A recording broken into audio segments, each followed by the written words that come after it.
Então, apresenta o livro. Sim, está gravando.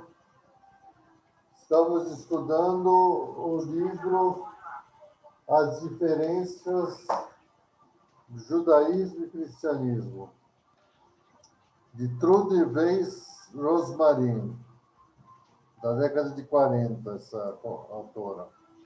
Na página 44, sobre milagres. Em contraposição à atitude reservada do judaísmo em relação aos milagres e sua rejeição como afirmação de verdades religiosas, encontra-se a avaliação que o cristianismo faz dos mesmos. Os milagres desempenham um papel excessivamente importante no cristianismo. Os evangelhos são um longo registro dos milagres realizados por Jesus. É significativo que, enquanto o judaísmo se recusa a reconhecer milagres como prova da autoridade divina, os evangelhos citam os feitos milagrosos de Jesus como o renascimento de mortos, cura de incuráveis, transformação da água em vinho e milagres similares como provas convincentes não somente da divina autorização, mas de sua divindade. Ainda mais significativo, entretanto, é o fato que o judaísmo não possui dogmas que envolvem a crença em eventos milagrosos na esfera terrestre. O cristianismo, por outro lado, é baseado em inúmeras doutrinas do gênero, tal como a encarnação, a personalidade divina, a perfeição de Jesus e o nascimento a partir de uma virgem. Enquanto o judaísmo enfatiza a importância do conhecimento racional, do estabelecimento de verdade religiosa e recusa-se a conferir ao milagroso qualquer valor que certifique ou confirme a verdade. O cristianismo postula a superioridade da crença em milagres, crença inquestionável e cega em oposição ao reconhecimento razoável. Tertuliano, um dos primeiros padres da Igreja, expressou sua atitude cristã com o ditado clássico: credo quia absurdum est. Acredito, pois é absurdo. Forma de argumentar que é totalmente rejeitada pela mente judaica, incompatível com os princípios que enfatizam que conhecimento e razão são sustentáculos indispensáveis da fé. Como resultado dessa supervalorização do sobrenatural, o cristianismo, especialmente na sua versão católica, tem se tornado virtualmente escravo dos milagres. O catolicismo escolhe seus santos de acordo com o poder dos milagres que realizaram ou devido às maravilhas que se tornaram manifestas através deles. Assim, enquanto o judaísmo sustenta que os milagres não são importantes e são demonstrações secundárias dos quais o líder pode fazer uso para apressar alguma coisa, o catolicismo assevera que a experiência ou realização de milagres é a prova decisiva da veracidade da missão religiosa do santo e o sine qua non da canonização. Além disso, a aprovação da Igreja de cultos milagrosos, tais como o da Virgem de Lourdes, por exemplo, mesmo hoje em dia, mostra que o catolicismo ainda se prende ao princípio tertuliano de credo quia absurdum est. Como resultado do papel desempenhado pelos milagres nos primórdios da história do cristianismo, o culto cristão, católico e protestante pondera sobre os mistérios dos sacramentos, totalizando 7 na Igreja Católica e 2 entre os protestantes. O batismo e a Santa Ceia, os dois sacramentos reconhecidos por todos os cristãos, são totalmente imbuídos com elementos místicos e milagrosos. Portanto, acredita-se que o batismo faça uma limpeza no recém-nascido do pecado original e o salve da eterna perdição. A Santa Ceia, o compartilhar da Eucaristia e o vinho sacramental são considerados como o estabelecimento de um vínculo físico direto entre aqueles que creem em Jesus, de cujo sangue e o corpo simbolicamente compartilham, comendo a hóstia e bebendo do vinho da comunhão. O judaísmo, que se libertou dos últimos vestígios dos conceitos mitológicos da idolatria, com a extinção dos sacrifícios, aproximadamente 2000 anos atrás, não possui sacramentos.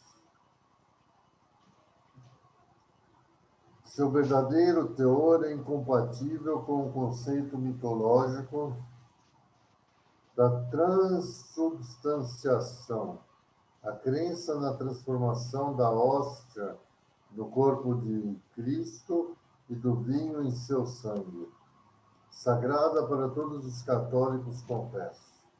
O judaísmo torna a salvação dependente unicamente dos esforços éticos feitos com livre-arbítrio pelo devoto.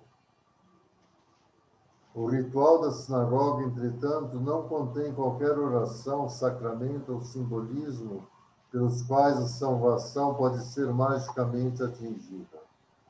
Seria fútil argumentar que os cristãos modernos não endossam essas crenças e que essa diferença entre judaísmo e cristianismo, portanto, não é mais perceptível. De fato, o catolicismo não alterou de forma alguma sua posição quanto aos milagres e sacramentos, que a reforma protestante foi uma revolta social dos leigos contra a tutela e domínio do clero, e não uma revolta contra os milagres. Fica evidenciado pelo fato de que o próprio Lutero acreditava piamente em aparições do diabo e visões milagrosas similares. Além disso, o protestantismo, ao manter os sacramentos do batismo e a ceia de Jesus, também manteve sua interpretação mística, apesar de ter democratizado sua desobrigação. Com exceção de alguns poucos reformistas radicais, cuja influência na Igreja pode ser comparada com a de alguns reformistas drásticos na sinagoga.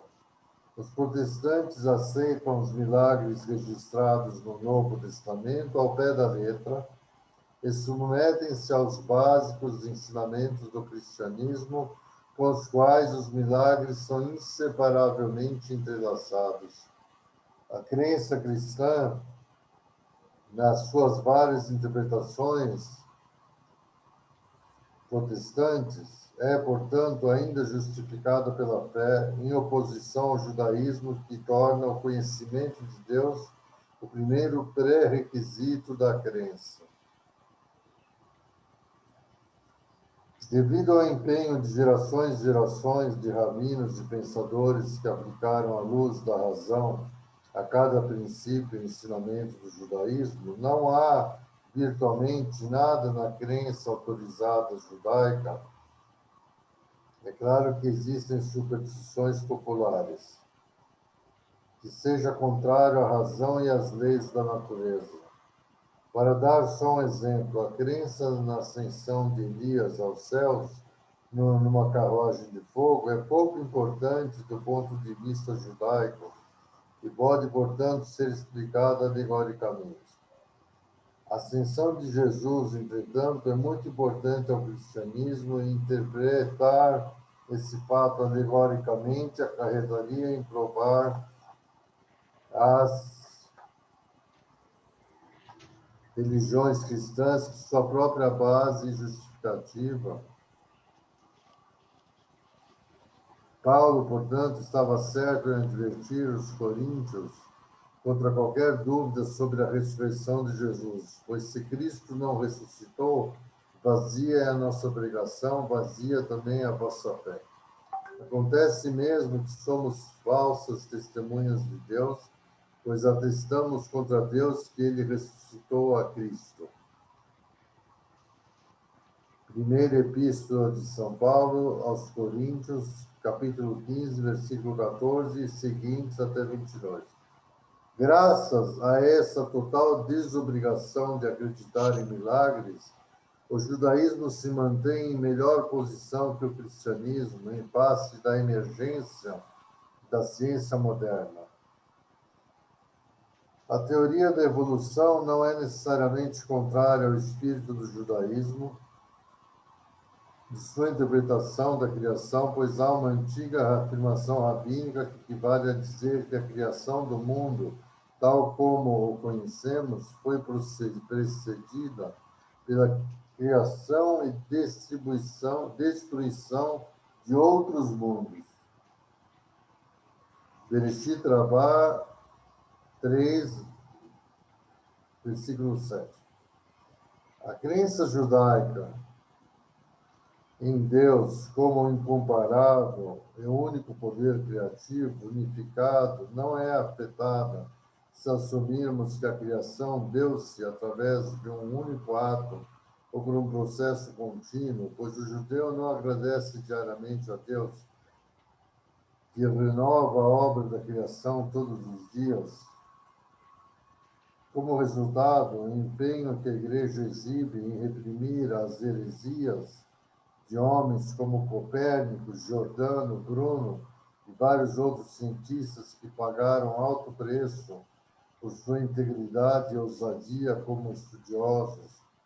Seria impossível no judaísmo, que sempre se empenhou em compreender o Criador e a criação em vez de aceitá-lo, e suas obras extraordinárias baseadas somente na fé propriamente dita, especialmente se tal fé envolve irrestrita crença em milagres. Comentários a essa parte da leitura? Tu tem? O senhor tem? Basicamente que o judaísmo não se norteia, não se baseia, não se afirma sobre os milagres. Os milagres têm uma conotação secundária, porque Jesus fazia milagres para provar que ele era Deus. Enquanto que os profetas judaicos, autenticamente judaicos, que não é o caso de Jesus, eles faziam os milagres como a ressurreição dos mortos, de um morto, homenageando o nome de Deus. Em nome de Deus. E Jesus fazia em nome dele mesmo os milagres. Ele não se lembrava de prestigiar a Kadosh Baruch Hu, Ribono Shel Olam. Essa é a principal diferença. Está entendendo, meu número? Sim. Mais alguma pergunta? Não, só mais um comentário. Mais alto, mais alto. O fato do judaísmo não se basear em milagres é algo assim fundamental, assim. Uma vez eu vi um rabino falando sobre isso. Uma vez eu vi um rabino falando sobre isso. Ele fez até uma comparação, né? Ele falou assim, é claro que o judaísmo não se baseia em milagres, mas os cristãos católicos vão dizer que JC andou sobre as águas, né? Ele andou sobre as águas. E na Torá de Moshe está dizendo que Hashem abriu o mar, né? É dito que JC multiplicou o pão, né? Multiplicou o pão uma vez só, durante algumas horas. Está escrito que durante 40 anos nosso povo andou no deserto e Hashem criou um alimento que nunca foi visto antes na terra, chamado maná. Então é desproporcional, né? Se quiser comparar uma coisa com outra. Realmente desproporcional. Mas o principal é o fato da gente não se basear em milagres. Isso é fundamental. Porque é isso que, por exemplo, muitos titãos católicos não conseguem entender. Porque eles falam, mas fez milagre, e daí? Né? A Hashem já diz na nossa Torá para a gente não se envolver com magia, né? Fala assim, para a gente não se envolver com magia. E tem duas opiniões que nossos sábios vão dizer. Fala assim, uma opinião diz, a Hashem diz que para nós não se envolvermos com magia, porque magia não existe, né? Ok. E tem outra opinião que fala, não. A Hashem diz para a gente não se envolver com o povo de Israel, não se envolver com magia, justamente porque não existe. Claro que existe. Claro E é que justamente por existir, a gente já está falando, isso existe, e não é para vocês ficarem admirados, embasbacados com isso, achando que isso é a verdade. Interessante isso. Profundo, por favor, continua. Desculpa. Agora, capítulo 3, livre-arbítrio versus pecado original. Pode falar. Então, poderemos continuar esse próximo capítulo depois? Por que você quer É que eu tenho que preparar a aula. Você quer É que eu tenho que preparar a aula. Você não aguenta Preciso mais. preparar a aula. Precisa preparar a aula. Precisa preparar a aula. Entendi. Tá bom então. Vamos deixar para depois. Isso foi interessante. Ver a questão de ter certeza, né? De que duas coisas. Primeiro, milagre não é prova de que para o judaísmo, milagre não é prova de que quando uma pessoa faz, ela é Deus. Claro que não. E segundo, a criação do mundo para os judeus foi o mundo que temos hoje, eles aceitam porque é de uma renovação, ou seja... Como? Repita, por favor. É um processo. O mundo no qual vivemos é resultado de um processo e está em constante transformação. No último parágrafo, a crença judaica em Deus como renovado a cada instante. A cada instante é criado e renovado. Esse último parágrafo fala do monoteísmo, quando diz que a crença judaica em Deus como incomparável e único poder criativo unificado não é afetado se assumirmos que a criação deu-se através de um único ato ou poder ou por um processo contínuo. Agora, a criação do mundo para o cristianismo é a mesma do judaísmo. Começa com Gênesis. É a mesma. É a mesma porque o cristianismo começa com Gênesis. Precisa se fundamentar na verdade. Eles não conseguem sobreviver sem a Torá. Essa é a verdade.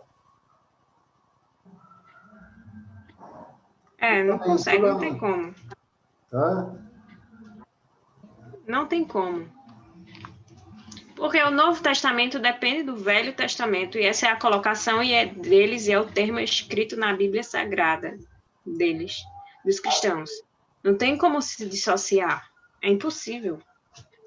Exato, não tem como dissociar. O fato de eles chamarem de Novo Testamento já pressupõe, e sempre vai pressupor que existe um Velho. Dentro da própria doutrina, filosofia deles, né? É impossível eles dissociarem, porque toda a base para aquilo que eles pregam está na Torá. Eles não conseguem, a essência está lá. Eles podem mudar para manipular as massas, só que a essência está lá. Não dá para você enganar. Certo. Você engana com as pessoas por mentira só por um tempo, né? Só que o cristianismo sobreviveu há tanto tempo porque existe uma fundamentação. E a fundamentação que faz o cristianismo ser o cristianismo é o que está na Torá. Essa é a verdade. Assim. Ok. Copérnico era judeu? Copérnico? Não, acho que não. Era italiano, né? Copérnico, não lembro agora o que ele era, mas ele não era não. Por que será que o autor usou Copérnico aqui? Será que ele bebeu de alguma fonte judaica? Provavelmente. Provavelmente. O que nós sabemos é que Isaac Newton, né? Isaac Newton. Isaac Newton.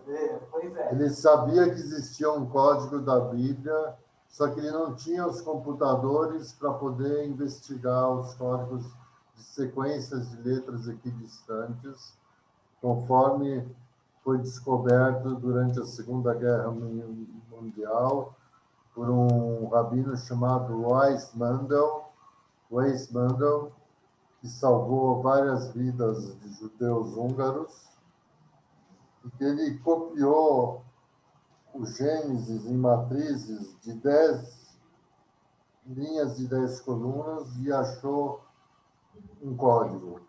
Depois, mais tarde, Eliyahu Rips e Doron Wilson, nos anos 80, fizeram um trabalho na Statistical Science da nova dimensão acrescida, a Meimada Anussaf, a dimensão acrescida, que é a quinta dimensão, a profundidade do bem e do mal.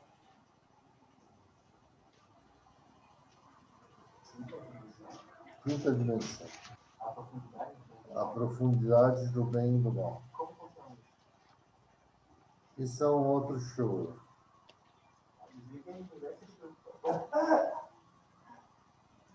Então, ó, sobre o Copérnico está sendo usado aqui, ele foi perseguido pelos estudos que ele fazia em novas descobertas científicas, e a igreja não gostava que ele divulgasse as descobertas dele, porque dizia que era heresia.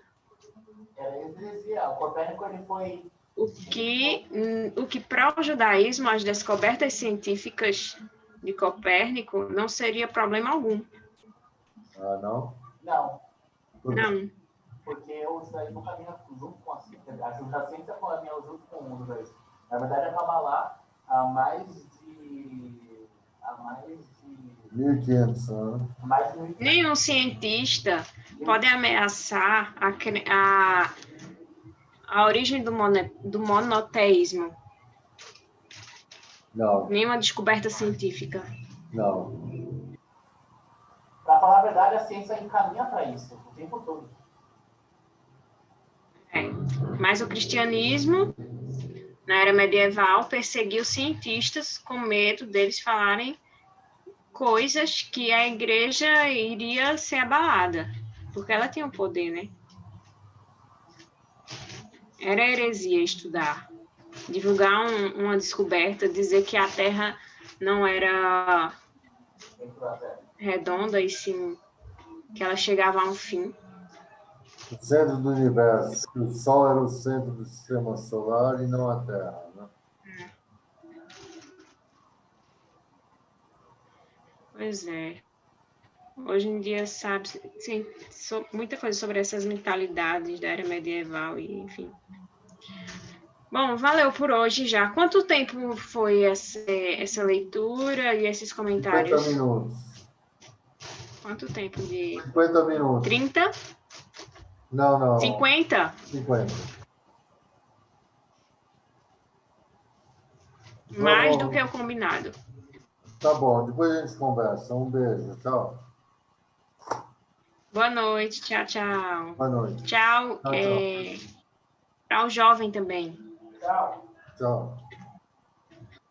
Tchau. Tchau.